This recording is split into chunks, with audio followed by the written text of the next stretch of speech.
Hello friends, welcome to FDR India. నమస్తే జెపి గారు. నమస్తే పృథ్వీ. సార్, గత 10 సంవత్సరాలుగా మోదీ గారికి సింగిల్గా భారత ప్రజలు మెజారిటీ ఇచ్చారు.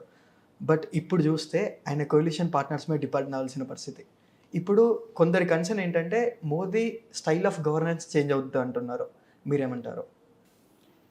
ఖచ్చితంగా ఏకపార్టీ మెజారిటీ, బలమైన నాయకత్వం, తన పార్టీలో పూర్తి మద్దతు ఉన్నప్పుడు కొన్ని కష్టమైన విషయాలు కూడా వేగంగా నిర్ణయాలు తీసుకోవచ్చు, ముందుకెళ్ళచ్చు.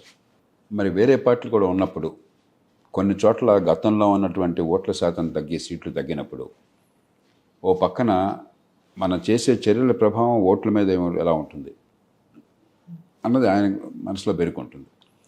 రెండోది, మీ పార్టీకి ఏకపార్టీ మెజారిటీ లేనప్పుడు ఇతర పార్టీల మద్దతు అవసరమైనప్పుడు ఆ పార్టీలు వాళ్ళ రాజకీయ అవసరాలకు వచ్చో వాళ్ళ సిద్ధాంతాలకు వచ్చో వాళ్ళు కొంత ఆలోచన చేస్తారు.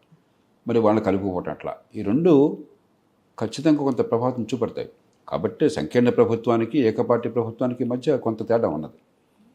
కానీ మన దేశంలో అనుభవం ఏంటంటే నాయకత్వం కనుక సరైన దారిని తీసుకెళ్ళే దేశాన్ని సంకీర్ణ ప్రభుత్వం అయినా కూడా పెద్దగా సంకీర్ణ ఉండాల్సిన అవసరం లేదు. వాజ్పేయి ప్రభుత్వం గొప్ప ఉదాహరణ. వాజ్పేయి ప్రభుత్వం సంకీర్ణ ప్రభుత్వం. ఆనాడు వాజ్పేయి ప్రభుత్వానికి వచ్చిన సీట్లు 180. రెండుసార్లు కూడా, ఒకసారి 140, రెండుసార్లు 200 పైన వచ్చినట్టున్నాయి, 260 వచ్చినట్టున్నాయి. 180 సీట్లే అంటే మెజారిటీకి చాలా తక్కువ దూరంలో ఉన్నారు. అయినప్పటికి కూడా వాజ్పేయికి ఉన్న స్పష్టత వల్ల దేశానికి ఏం కావాలనే విషయంలో, ఆర్థిక సంస్కరణ విషయంలో కానీ ఇతర అంశాల విషయంలో చాలా స్పష్టత ఉన్నది. రెండోది, అపారమైన అనుభవము, విశ్వసనీయత వల్ల పార్టీల మధ్య ఏమన్నా కొంత పెనుగులాట్లు, కొంత వాదోపవాదాలు ఉన్నా కూడా ప్రధానమంత్రి గారు నోరొప్పగానే అంత సమస్య పోయేది. ఆ స్టేజ్ ఉండింది దానికి. కాబట్టి సంకీర్ణ ప్రభుత్వం అనేది మాత్రం చేత దిశా నిర్దేశం లేకుండా అడ్డగోలుగా వెళ్ళాల్సిన అవసరం లేదు. అదే మన్మోహన్ సింగ్ ప్రభుత్వంలో కామన్ మినిమం ప్రోగ్రాం ఉన్నప్పటికి కూడా, కొన్ని విషయాల్లో మన్మోహన్ సింగ్ ప్రభుత్వం స్పష్టంగా పనిచేసినప్పటికీ కూడా చాలా విషయాల్లో కలిసి పనిచేస్తున్నట్టు భావం కలగలేదు. ఎందుకంటే పోర్ట్ఫోలియో మంత్రులు ఎవరో నిర్ణయించడమే కాకుండా పోర్ట్ఫోలియో ఏం కావాలి, షిప్పింగ్ మినిస్టర్ మాకు కావాలి, లేకపోతే ఈ స్పెక్ట్రమ్ ఎలొకేషన్ కోసం టెలికమ్యూనికేషన్స్ మాకు కావాలని వాళ్ళు పోరాడి మరీ తెచ్చుకున్నారు. ఇక దానిలో ప్రధానమంత్రి జోక్యం అవకాశం లేదు. అట్లాగే శరద్ పవార్ లాంటి వాళ్ళు, ఆయన చాలా సీనియర్ మంత్రి, చాలా అనుభవం ఉన్న మంత్రి, ఆ శాఖలో జోక్యం చేసుకోవడానికి ధైర్యం చేసేది కాదు. కాబట్టి కొన్ని విషయాల్లో ఏకాభిప్రాయాన్ని సాధించిన కూడా నేషనల్ కామన్ మినిమం ప్రోగ్రామ్ అనే పేరుతో చాలా విషయాల్లో ప్రభుత్వం కలెక్టివ్ రెస్పాన్సిబిలిటీ అనేది ప్రదర్శించిందన్న భావం లేదు. మన ప్రజాస్వామ్య ప్రభుత్వంలో, మనలాంటి ప్రజాస్వామ్యాల్లో మనం వెస్ట్మినిస్టర్ పద్ధతి అంటాం, బ్రిటన్ నుంచి అరువు తెచ్చుకున్నాం. దానిలో అంతర్గతంగా క్యాబినెట్లో ఒకే పార్టీ అయినా కూడా అభిప్రాయ భేదాలు ఉండొచ్చు, కానీ బహిరంగంగా పెదవి విప్పడానికి వెళ్ళలేదు. కలెక్టివ్ అందరూ కూడా ప్రభుత్వ నిర్ణయాలకు కట్టుబడి ఉన్నారు. అంతర్గతంగా వాళ్ళ భావాలు చెప్పొచ్చు, కానీ బహిరంగంగా అందరికీ ఒకటే భావం, ఒకటే ఎజెండా, ఒకటే నిర్ణయం. అది గతంలో ఇతర కోయలేషన్స్లో, వాజ్పేయి కోయలేషన్లో మొత్తం మీద అమలైంది. కానీ మన్మోహన్ సింగ్ గారి ప్రభుత్వంలో కానీ, అంతకుముందు వచ్చినటువంటి 1996 నుంచి 98, అంతకుముందు 89 నుంచి 91 ప్రభుత్వాల్లో అది కల్పించాల. రోజు కీచులాట్లు, అభిప్రాయ భేదాలు గోచరించినాయి. మోదీ ప్రభుత్వం వాజ్పేయి ప్రభుత్వంలాగా స్పష్టత ఉంటుంది. మరి పార్టీల మధ్య ఒక అవగాహన ఉంటుంది. కాబట్టి ఒకే గొంతుతో కేబినెట్ పలుకుతుంది. మరి ఈయనకి మరింత ఎక్కువ బలం ఉంది కాబట్టి, 10 ఏళ్లుగా ఒక వరవడు సృష్టించారు కాబట్టి, దాన్నే కొనసాగిస్తున్నారు కాబట్టి, వాజ్పేయి ప్రభుత్వానికి ఉన్న బలంతో పాటు అదనంగా నాయకత్వానికి బలం చేకూరుతుంది. కానీ ఖచ్చితంగా కొంతమేరకు మాత్రం రాజీ పడాలి, పట్టడం మంచిది కూడా. ఎందుకంటే రాజీ అనేది ఎప్పుడు కూడా చెడు పదం కాదు ప్రజాస్వామ్యంలో. రాజీ పడ్డట్టయితే చాలా సంస్కరణలు దీర్ఘకాలం నడుస్తాయి. ఏకపక్షంగా చేసినట్టయితే మంచి సంస్కరణలైనా కూడా ప్రజల మద్దతు లభించకపోవచ్చు. ఈ వ్యవసాయ చట్టాలు గొప్ప ఉదాహరణ. 3 వ్యవసాయ చట్టాలు రైతులకు మంచివి. రైతులకి స్వేచ్ఛనిచ్చినాయి, రైతులకి ధర తగ్గించేది ప్రభుత్వం నిర్ణయిస్తాన్ని తగ్గించినాయి, నిత్యావసర వస్తువుల చట్టం పేరుతో. రైతులకి భవిష్యత్తులో మంచి రేటు వచ్చేట్టుగా, ముందుగానే రేటు వచ్చేట్టు కాంట్రాక్ట్ ఫార్మింగ్ కోసం ప్రయత్నపడ్డాయి. 3 కూడా రైతులకు మంచివి. అయినా రైతులు వ్యతిరేకించారు. ఎందుకని? ఏకాభిప్రాయ సాధన జరగలేదు. అదే కనుక పార్టీల మధ్య చర్చ జరిగి, బహిరంగంగా దేశంలో చర్చ జరిగి, మంచిదా చెడ్డదా, మనకు లాభమేంటి నష్టమేంటి అర్థం చేసుకున్నట్టయితే బహుశా ఇబ్బంది ఉండేది కాదు. కాబట్టి సంకీర్ణ ప్రభుత్వాన్ని సరిగ్గా నడిపినట్టయితే దీర్ఘకాలిక దృక్పథం స్పష్టంగా ఉన్నట్టయితే, మీకు రోజువారీగా గందరగోళం లేకుండా దేశం ఏ దారిని పోతుంది అని చెప్పిన విషయంలో అవగాహన ఉన్నట్టయితే, మరింత చర్చ జరగడం, ఏకాభిప్రాయం సాధించడం ఆర్థిక సంస్కరణలకు మరింత మేలు చేకూరుస్తుంది. సార్ గత 10 సంవత్సరాలుగా మోదీ గారి మీద ఎంత ఏ రకంగా క్రిటిసిజం ఉన్నా కానీ 10 సంవత్సరాలుగా వాళ్ళు ఫిజికల్ డిసిప్లిన్ అయినా ఎకనామిక్ గ్రోత్ మీద అయినా కోర్ ఫోకస్ చేశారు. ఇప్పుడు కోalition వాళ్ళ మీద డిపెండ్ అవ్వడం వల్ల వాళ్ళ వెస్టెడ్ ఇంట్రెస్ట్ ముందుకు రావడం వల్ల ఎక్కడైనా అక్కడ బ్యాక్ స్టెప్ వేసే ఛాన్స్ ఉంటుంది అంటారా? మనకి ఉన్నది ఇప్పుడు దాకా ఈ వారం 10 రోజులు ఏం జరిగిందని చెప్పన్నది, దాదాపు కీలకమైన మంత్రులు మౌలిక సదుపాయాల కల్పన కానీ పారిశ్రామికీకరణ కానీ అదే మంత్రులు కొనసాగారు. అదే విధానంలో కొనసాగుతాయని చాలా స్పష్టంగా ప్రకటించారు. ఈ వారం రోజుల్లో సంకేతం కూడా గతంలో ఏ రకమైనటువంటి ప్రాధాన్యాలు ఉన్నాయో, ఏ రకంగా ఆర్థికాభివృద్ధికి మౌలిక సదుపాయాలకి పెద్దపీట వేసి అదే కొనసాగుతున్నది. కాబట్టి బహుశా ఆర్థిక ప్రగతి విషయంలో పెద్దగా తేడాలు ఉండకపోవచ్చు.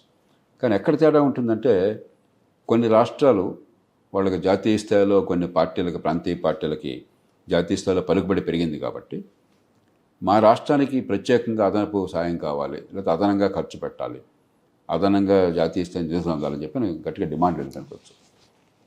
ఈ డిమాండ్కి కొరటం మనకు ధర్మం ఎవరైనా సరే. కానీ మన ఫెడరల్ వ్యవస్థ అనేది కొన్ని నిబంధనల ప్రకారం ఏర్పడ్డ వ్యవస్థ. రాష్ట్రాలకు ఇచ్చే సాయం ప్రధానమంత్రి చేతుల్లో ఉండదు. కొద్దిపాటిగా అటు ఇటు చూడ సందర్భాన్ని బట్టి, కానీ 195 రాష్ట్రాలకు అందేటువంటి నిధులు జాతీయ స్థాయి నుంచి ఆర్థిక సంఘం, ఒక నిపుణుల సంఘం రాజ్యాంగబద్ధంగా ఏర్పాటు నిర్ణయం చేస్తున్నారు. లేదంటే కేంద్ర ప్రతిపాదిత పథకాలు కొద్దిగా ఫార్ములా ఉన్నది, ఏ రకంగా చేస్తామని చెప్పన్నది. మూడోది, కొన్ని ప్రత్యేకమైన వనరులు ఉన్నట్లయితే దానికి కూడా కొన్ని పద్ధతులు ఉన్నాయి. అంచేత నాకు నచ్చిన ప్రభుత్వం రాష్ట్రంలో ఉంది కాబట్టి మీ పార్టీ ప్రభుత్వం కూడా అడ్డగోలుగా వాళ్ళకి అదనంగా చేయడానికి సాధ్యం కాదు. కాబట్టి బహుశా దానికి సమాజం సిద్ధపడాలి. కొంతమేరకు వెసులుబాటు ఉండొచ్చు, కానీ నాకు నచ్చిన రాష్ట్ర ప్రభుత్వం ఉంటే వాళ్ళకి ఇష్టం వచ్చినట్టు చేస్తాననేది సాధ్యం కాదు మన దేశంలో. కానీ దాని మీద ఒత్తిళ్ళు వస్తాయి, ఖచ్చితంగా ఒత్తిళ్ళు వస్తాయి. దాన్ని చాకచక్యంగా అందరికీ ప్రయోజనం చేకూరేట్టుగా, ఇతర రాష్ట్రాలకు అసూయ లేకుండా ఉండేట్టుగా దాన్ని చేసే బాధ్యత ప్రధానమంత్రి గారు. సార్ మన పొలిటికల్ ఎకానమీ చూస్తే 1952 నుండి 1989 వరకు సింగిల్ పార్టీ డామినెన్స్ చూపించింది. అంటే మధ్యలో జనతా లాంటి గవర్నమెంట్ వచ్చి పోయినా కానీ మళ్ళీ 1989 నుండి 2014 వరకు కోalition గవర్నమెంట్స్ వచ్చాయి. గత 10 సంవత్సరాల నుండి ఒకే పార్టీ డామినెన్స్ చూస్తూ వచ్చింది. ఇప్పటి నుండి అంటే ఫ్యూచరిస్టిక్గా ఎలా ఉండాలంటారు? అండ్ చెప్పలేం. ఎందుకంటే ముందు అర్థం చేసుకోవాలంటే పార్టీలు కూడా ఒక రకంగా కోalitionే. పేరు ఒకే పార్టీ, ఒకే జెండా ఉన్నా కూడా వివిధ రాష్ట్రాల నుంచి పార్టీల నాయకులు వచ్చినప్పుడు మరి వాళ్ళ భావజాలము, వాళ్ళ ఆలోచనలు, వాళ్ళ ఎజెండా వేరువేరుగా ఉంటాయి. రెండోది, వివిధమైన సిద్ధాంత భూమికల నుంచి వచ్చినప్పుడు, కాంగ్రెస్ పార్టీ ఒక పార్టీగా ఉన్నప్పుడు కూడా కాంగ్రెస్ సోషలిస్ట్ ఫోరం అని ఉండేది. వాళ్ళు ఒక దారిని తీసుకెళ్లేవాళ్ళు, మరికొందరు ఇంకో దారిని తీసుకెళ్ళాలి. మొరార్జీ దేశాయ్ గారి తీరు వేరు, కాంగ్రెస్ సోషలిస్ట్ ఫోరం తీరు వేరు. కాబట్టి ఆనాడు కూడా ఒకే పార్టీగా ఉన్నా కూడా పార్టీ వివిధ భావాలకి ప్రాతినిధ్యాన్ని ఇచ్చేది. అలాగే సంకీర్ణంలో విధిగా ఒక్కొక్క పార్టీకి ఒక్కొక్క సిద్ధాంతం, ఒక రకమైనటువంటి తాత్విక చింతన, సమాజం ఏ దారిని పోవాలనే విషయంలో వాళ్ళ అవగాహన వేరువేరుగా ఉంటుంది. కాబట్టి కొంతమేరకు అభిప్రాయ భేదాలు అనివార్యం, భావ సంఘర్షణ అనివార్యం. కానీ ఉమ్మడి లక్ష్యాలు దేశ భవిష్యత్తు పట్ల ఉన్నట్టయితే, ప్రజాస్వామ్యాన్ని గౌరవిస్తూ, రాజ్యాంగాన్ని కాపాడుతూ, ఫెడరల్ వ్యవస్థను బలోపేతం చేస్తూ, అందరికీ ఆర్థిక అవసరాలు పెరగటం, ఆదాయాలు పెరగటం, ఆర్థిక ప్రగతి పెరగటం చెప్పినది ఎజెండాగా ఉన్నట్టయితే ఈ అభిప్రాయ భేదాలను సరిచేయడం పెద్ద కష్టం కాదు. ఈవేళ బహుశా అవకాశాలు ఉన్నాయి. ఎందుకంటే గతంలో అనుభవం ఉన్న మంత్రులు అదే శాఖల్లో పనిచేస్తున్నారు. ఈ 10 ఏళ్లలో కొన్ని రంగాల్లో మంచి ఫలితాలను సాధించాము. ప్రధానమంత్రి కొనసాగుతున్నారు. ఆయన చాలా ప్రాజెక్టులను తానే స్వయంగా పర్యవేక్షించి వేగంగా ఫలితాలు తీసుకొచ్చేయడంలో దిట్ట కాబట్టి పెద్దగా ఇబ్బంది ఉండకపోవచ్చు. సార్ ప్రపంచవ్యాప్తంగా కోalition గవర్నమెంట్స్ ఎలా నడుస్తాయి? ఒక్కొక్క దేశంలో ఒక తీరున ఉంటుంది. బ్రిటన్ లాంటి దేశాల్లో కోalition ఉన్నా కూడా పూర్తిగా సంఘీభావం ఉంటుందనే గ్యారంటీ లేదు. అయితే మర్యాదలు పాటిస్తారు. ఉదాహరణకి టోనీ బ్లేరు, ఆ తర్వాత గార్డన్ బ్రౌన్ ప్రభుత్వం పోయాక లేబర్ పార్టీ, కన్జర్వేటివ్ పార్టీకి మెజారిటీ రాలా ఒక పార్టీకి. కాబట్టి విధిగా లిబరల్ డెమోక్రాట్స్తో కోalition ఫామ్ చేయాల్సి వచ్చింది. వారి ఎజెండా వేరు, వీరి ఎజెండా వేరు. కాబట్టి కూర్చుని ఏదో ఉమ్మడి పథకం ఏర్పాటు చేసుకున్నారు. అయితే చాలా నిబద్ధత గల దేశం కాబట్టి సంస్కారం ఉన్నటువంటి రాజకీయం ఉంది కాబట్టి వాళ్ళంతా కలిసి పనిచేయగలిగారు. అదే జర్మనీకి వెళితే అక్కడ అట్లా ఉండదు. దామాషా పద్ధతి ఎన్నికలు. దామాషా పద్ధతిలో ఒక్కో పార్టీకి వచ్చిన ఓట్ల శాతాన్ని బట్టి సీట్లు వస్తాయి. కాబట్టి కోవిలేషన్ అనివార్యం. 1945 తర్వాత జర్మనీలో జరిగిన ప్రతి ఎన్నికలు రెండో ప్రపంచ యుద్ధం తర్వాత సంకీర్ణ ప్రభుత్వం లేకుండా ఏకపార్టీ ప్రభుత్వం ఏర్పాటు కాలేంత వరకు అది అసలు ఆ దేశంలో అనివార్యం. అది కానీ అక్కడ ఆ పార్టీల మధ్య జరిగే చర్చలు, రాజీ పడడం చాలా నిజాయితీగా కొన్ని సిద్ధాంతాల ప్రతిపత్తి ఉంటుంది. నాకు ఫలానా సీట్ ఇవ్వు, లేకపోతే నాకు ఫలానా పోర్ట్ఫోలియో ఇవ్వు, నాకు ఈ శాఖ ఇవ్వు, ఆ గొడవలు ఉండవు అక్కడ. దాని గురించి పట్టించుకోరు. ఏం చేయాలి, ఏ విధానాన్ని పాటించాలి, ఎలాంటి చట్టాన్ని చేయాలి, ఏ విధానం రూపొందించాలి, అమలు చేయాలనే విషయంలో చాలా గట్టిగా పట్టుబడతారు. పట్టుబడి కొన్ని వారాలు లేక కొన్ని నెలల్లో చర్చలు జరిగిన తర్వాత తుదిగా ఒక నిర్ధారణకు వస్తారు. దాన్ని తూచే తప్పకుండా అమలు చేస్తారు. అందుకనే జర్మన్ పార్లమెంట్ బుండెస్టాగ్లో కూడా చర్చల్లో అమీతుమీ తెలుసుకోవటం ఉండదు. మన అసెంబ్లీ పార్లమెంట్లో చాలా తీవ్రమైన ద్వేషభావము. వీళ్ళు వస్తే వాళ్ళు ఒప్పుకోరు, వాళ్ళు వస్తే వీళ్ళు ఒప్పుకోరు. అది చర్చ జరుగుతూ ఉంటుంది. కానీ జర్మనీ అట్లా కాదు. జర్మనీలో చాలా సంస్కారయుతంగా ఉంటుంది. పార్టీలు వివిధ ఎజెండాల మీద పోరాడినా కూడా, ఎన్నికలకు పోటీ చేసినా కూడా వ్యక్తిగతంగా దూషణలకు అవకాశం ఉండదు. ఉదాహరణకి యాంగెలా మెర్కెల్ పదవి విరమణ చేస్తున్నప్పుడు ఒక 10-12 ఏళ్ల పాటు ప్రధానమంత్రిగా పనిచేసిన తర్వాత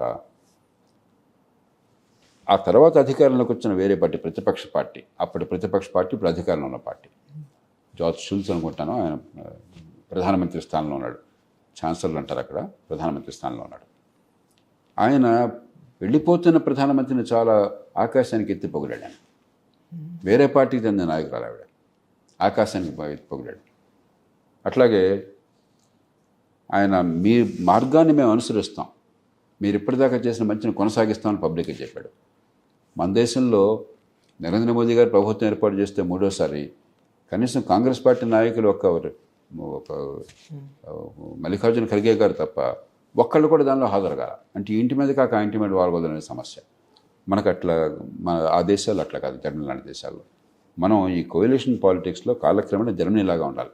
నిజాయితీ అయినటువంటి చర్చలు, ఏకాభిప్రాయాన్ని సాధించడం, అక్కడ పూర్తిగా కలిసి పనిచేయటం, ఏ రకమైనటువంటి అవరోధాలకి అవకాశం లేకుండా కలిసి పనిచేయటము, మనసు విప్పి. క్యాబినెట్ అంతా కూడా కలెక్టివ్గా, ఉమ్మడిగా ప్రజలకు జవాబుదారీగా ఉండటము, ఇవి అవసరం. సార్, మన దేశంలో కూడా గతంలో నేషనల్ కామన్ ప్రోగ్రామ్ లాంటివి వచ్చాయి. ఇప్పుడు అలాంటిది మళ్ళీ ఇంట్రడ్యూస్ చేస్తే మనం కూడా జర్మనీ బాటలు నడిచినట్టుంటుందా?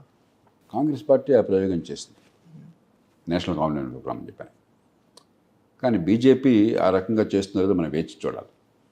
కానీ ఖచ్చితంగా నిర్దిష్టమైన లక్ష్యాలు కనుక దేశానికి అవసరమైనవి గతంలో మంచిని కొనసాగిస్తూ, సామాజికంగా కొంత ప్రజల్లో ఆదరణ లేనటువంటి కొన్ని అంశాలను పక్కన పెట్టేస్తూ సరిగ్గా చేసినట్టయితే ఖచ్చితంగా బలమైన కోయలేషన్లు మన దేశంలో కూడా ఏర్పాటు చేయొచ్చు, కంటిన్యూటీ ఉంటుంది, ఈ రప్చర్ లేకుండా. అలా కాకుండా ఒంటెద్దు పోకళ్ళు పోయినట్టయితే, పార్టీలు క్రమశిక్షణ పాటించకుండా చచ్చినోడి పెళ్ళికి వచ్చిందే కట్నం అని చెప్పని ఎంత వీలుంటే అంత లాక్కుందామని ప్రయత్నం చేస్తే మిగతా పార్టీలు ఒప్పుకో. మనది పోటీ వ్యవస్థ ఉన్నటువంటి ఫెడరల్ వ్యవస్థ. రాష్ట్రాల మధ్య విపరీతమైన పోటీ ఉంది. ఏ రాష్ట్రం బాగా పెరుగుతుంది, ఏ రాష్ట్రానికి బాగా నిధులు వస్తాయి, ఏ రాష్ట్రానికి మరి పెట్టుబడులు బాగా ఎక్కువ వస్తాయి. కాబట్టి పార్టీలు పోటీ పడతాయి, రాష్ట్రాలు పోటీ పడుతున్నాయి.